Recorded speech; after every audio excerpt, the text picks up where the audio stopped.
وَلِرَبِّكَ فَاصْبِرْ، اپنے رب کے لیے صبر کریں۔ پہلی آیت بھی تکمیل جو ہوئی یہ 7ویں آیت ہے سورہ مدثر کی، 7 آیتیں، چوتھی وہی ہے۔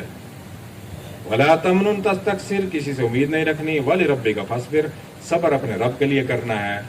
سورہ مزمل میں بھی یہی آیا کہ وَاصْبِرْ عَلَىٰ مَا يَقُولُونَ، آپ نے صبر کرنا جو یہ باتیں کریں گی۔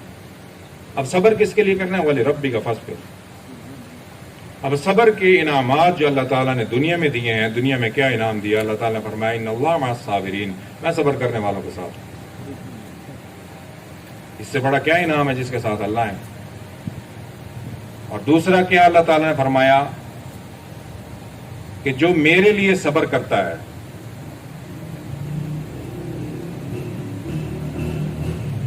اور میرے لیے صبر کرتا ہے، وَلَمَنْ صَبَرَ، جو میرے لیے صبر کرتا ہے، وَغَفَرَ، اور معاف کر دیتا ہے، صرف میری رضا کے لیے۔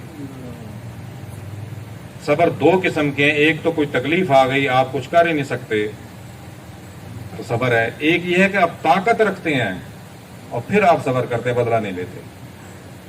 وَلَمَنِ انتَصَرَ بَعْدَ ظُلْمِهِ، اگر کسی کے پاس ظلم ہوا اس کے بعد وہ طاقت میں آ گیا، اس کو حکم ہے کہ آپ بدلہ لے سکتے ہیں۔ اولئک ما علیہم من سبیل،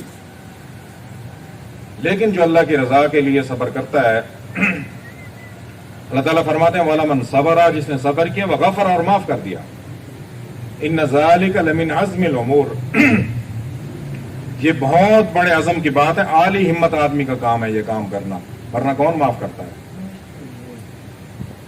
دنیا میں یہ صبر ہے، اور دنیا سے جانے کے بعد جو صبر کا اجر ملے گا، اللہ تعالیٰ نے فرمایا کہ جو میرے لیے صبر کرتا ہے، وَلِرَبِّكَ فَاصْبِرْ، اپنے رب کے لیے صبر کریں، اس کا انعام کیا ہے؟